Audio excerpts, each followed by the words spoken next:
All right, it's our final segment this morning. Allison Fields, veterinarian, on to take phone calls. We've got a few this morning, 737-7587. It's our final segment if you want to jump in and ask her a question. That one gentleman called earlier and was talking about how he takes in sometimes some cats and tries to care for them. If someone has a feral cat, I mean, is that just not a good idea to try to domesticate it? If you know, you put the food out and that cat all of a sudden comes and eats, before you know it, you spend some time on the porch and he wanders up and you pet him, and he's more calm and he seems like he's actually quite good. What would you do then at that point? Gather him up if you can? He's tame enough for the vet? So what we typically recommend is to not try to pick them up, because even though you've been petting him for 6 months, as soon as you try to pick up, we could have some wounds. And more than likely, if we are in fact feral, we haven't been vaccinated for rabies and all of that other good stuff. So the have-a-heart traps, the humane traps, are really handy. You can usually rent them from, I don't know if the Humane Society still rents them, but I want to say that you can buy them for fairly inexpensively at hardware stores, or you can find out a place where you can rent and borrow. But those are great. You can bring them into the vet in those. And if we can't handle them, we have them in an enclosed carrier. We can get them under anesthesia, and we can combo test them for feline leukemia, feline AIDS, make sure they're not spreading diseases. We can neuter or spay them while they're there and give them their vaccinations. And then they can go back to their little world. And so, yeah, I mean, I think that obviously any cat that's getting any kind of care is going to live longer than cats that aren't. So that's always nice. But there are some cats, I mean, when I was in vet school, we rented a house that had a cat who I named Little Kitty Outside, who just appeared. I could not touch her, but she ate the food I left for her. And by the time we lived there for 2 years, by the time I left, I could pat her little head. That was about it. But Little Kitty Outside loved I made her a little cardboard insulated house where she slept. And the new vet students that were moving in after me, I was like, you've got to take care of Little Kitty Outside. But that was her way. She never went further in terms of being tame. She just, that was just Little Kitty Outside. Cats are, and so, I've had some people who have actually had feral cats that they think were always feral, not just someone's pet that was dumped. Right. And they actually adapted to becoming a domestic kitty. And they can. They totally can. Feral just means that I'm living in the wild. It doesn't mean that you can't be converted, although some won't be converted. Like Little Kitty Outside. Like Little Kitty Outside. All right, let's go to Pat. Pat, good morning. Hi, Pat. Hi. Hey, how can we help you? I have a question about the canine flu. I had my dog vaccinated for it a year ago, but I haven't heard anything about it this year. Is it prevalent this year as it was a couple of years back? I haven't seen the studies for 2018 yet. I do know that there were a lot of outbreaks in, I want to say, 15, 16, 17. We, as a whole in this country, with the canine influenza vaccination, again, vaccines are good, have managed to push the numbers down. I think I only heard about 1 or 2 outbreaks last year, as opposed to like 5 or 7 the year before. So I do know that at our clinic, we are still requiring the influenza vaccination for boarding. I think that depending on what the reports are for 2019 and 20, that trend may go away if we're not seeing any outbreaks of it. So that's a hard question to answer.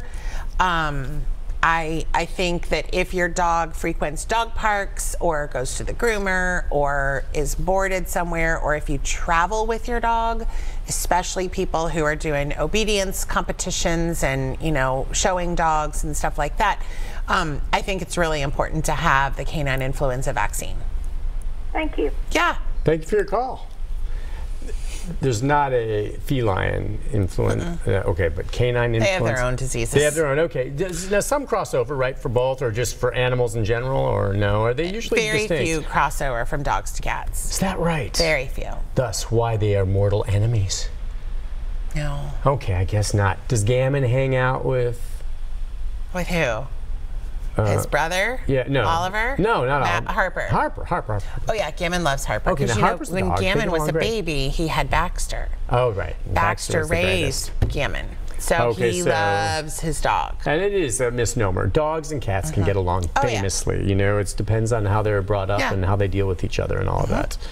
All right, so anything new, any new flea or tick? You still are an advocate, of course, of just flea and tick control general, but you still stand by these new pills, or the pills, which are not so new anymore, are fantastic as opposed to the topicals. We still have a supply of some of the topicals we have, so we're going to have to finish. You should be out of that by now because you've been saying that for like 6 months. I know. Well, I think my wife still buys a few, and you know that's just the way it is. And so once we're done, I keep saying, let's go with the pill. It just sounds awesome. It's just so much easier, and especially if you have a dog who has derm problems that needs frequent bathing, you don't have to worry about stripping out the oils and stuff out of the fur that are the ones that transport the topical flea and tick control. So yes, I like them. There are some cautions about using them in animals with pre-existing seizure conditions. They haven't really done studies with those with dogs who have seizure conditions and these drugs. So we don't recommend it for dogs that are epileptic or have any seizures, just because we don't have studies with that. And there is some anecdotal reports that dogs who have had seizures before had another seizure once they were given these. So, and you have other alternatives then for that to play it safe. Absolutely. Good. Okay, let's go to Carol real quick, see if we can squeeze her in. Carol, good morning. Hi, Carol. Morning, Carol. Good morning. I have a question. I have a beautiful border collie that I have just received a couple of months ago. And when I got her, I was told that she had not had her rabies shot, that her other shots were up to date.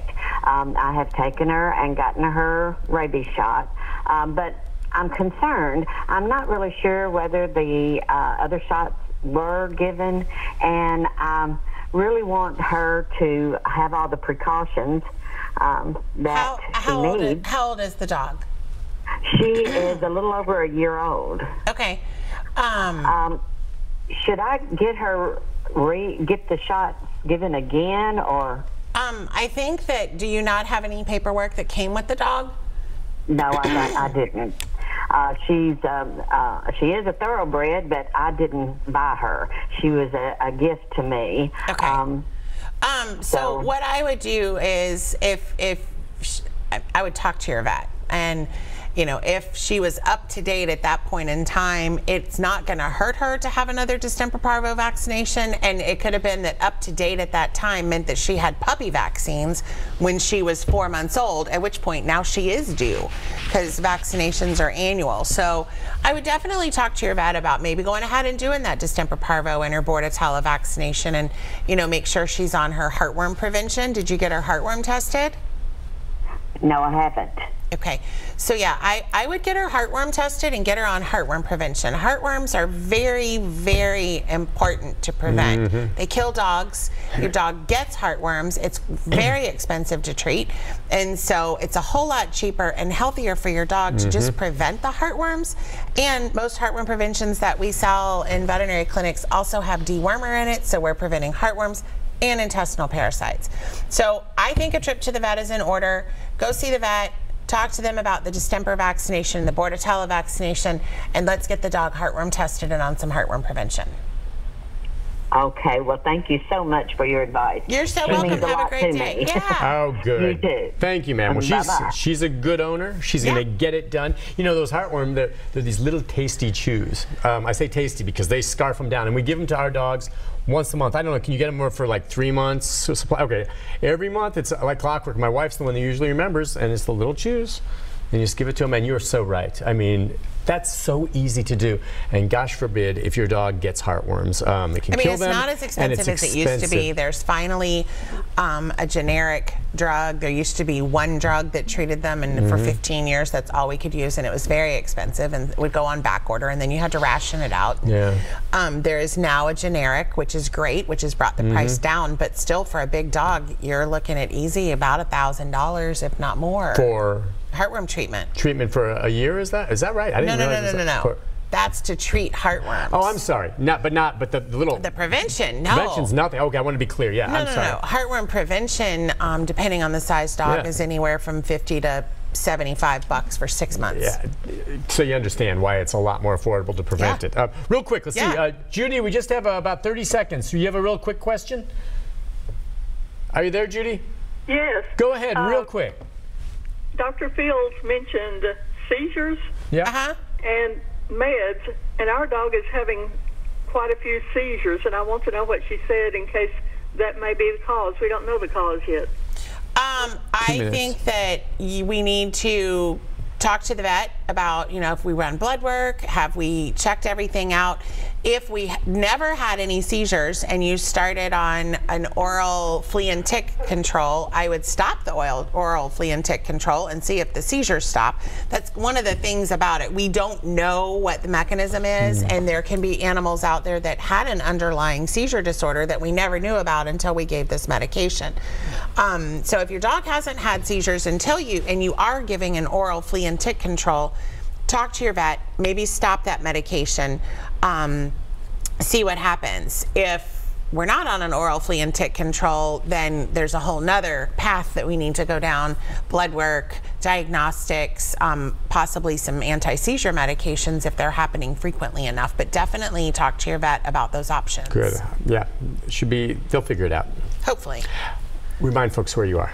I'm at Hermitage Animal Clinic in Hermitage, Tennessee. There. It's just down the way from one of my favorite restaurants. I like eating at Gondola. I'll go in there and get breadsticks and a Greek salad with some salmon or something. Yeah. And it's right there. And I've been over there. You have. They're good people, and you guys do a great job. And when News Channel 5 needs to do a story with a vet, I think I'm your go-to guy. You are my go-to guy. I know I am. Everyone at Channel 5, you are my go-to guy. Go-to guy. Yeah, you know, we have a long, enduring relationship. It took Rocky to get his nails clipped the other day because his claws are getting caught on the, and they clipped him, and we shared an Egg McMuffin on the way home. Oh my God. I know. I just can't. God, I had to. I had it, and we just shared it. That's all. I had a bite, Probably what you mean by that was you gave him a piece of the ham? No. Oh. That. The egg? No. Well, what the heck? The thing on the outside, the McMuffin. The muffin. No, he got some ham. Oh my God. He's a ham. Spoil him. Love you. Love you Have too. a great day, my friend. We'll see you again in a month. All right. I'll be back with a programming note about tomorrow right after this.